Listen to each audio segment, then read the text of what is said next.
Good morning সবাইকে।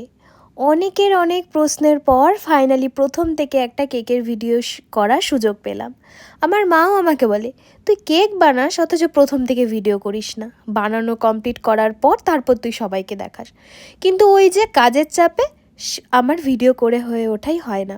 যখন দিনে 8টা-9টা কেকের অর্ডার থাকে তখন বিশ্বাস করো এতটা চাপে থাকি তখন আর মনে থাকে না যে ভিডিও করব। কিন্তু ওই যে তোমাদের সাথে যদি আমি ভিডিওই শেয়ার না করি তোমরাই বা আমাকে অর্ডার দেবে কি করে? তার জন্য তোমাদের ভালোবাসার জন্যই নতুন নতুন কেকের ভিডিও পোস্ট করতে আমাকে হয়।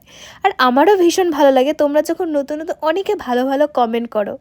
তো যাই হোক, লাস্ট টাইম একজন আমাকে কিছু কোশ্চেন করেছো, একজন না অনেকে কালার নিয়ে প্রশ্ন করেছো, তুমি কেকে কী কালার ইউজ করো? আমি কেকে প্রিমিয়ামের কালার ইউজ করি। কালার অবশ্যই ভালো, আর কালারটা দামি ইউজ করলে কি কেকের ফিনিশিংটা খুব সুন্দর আসে। অনেকে বলে যে কেকের কালার এত কালার মিক্স করো, কেকটা খেতে খারাপ হবে না, তিতা হবে না? সব কিছুর পরিমাণ থাকে, পরিমাণ মতো মেশালে অবশ্যই কেকটা খেতে তিতা হবে না। তো আশা করি যে আমাকে প্রশ্ন করেছো তার উত্তর পেয়ে গেছো। দেখা হচ্ছে আবার নেক্সট ভিডিওতে। কেমন লাগলো জানিও।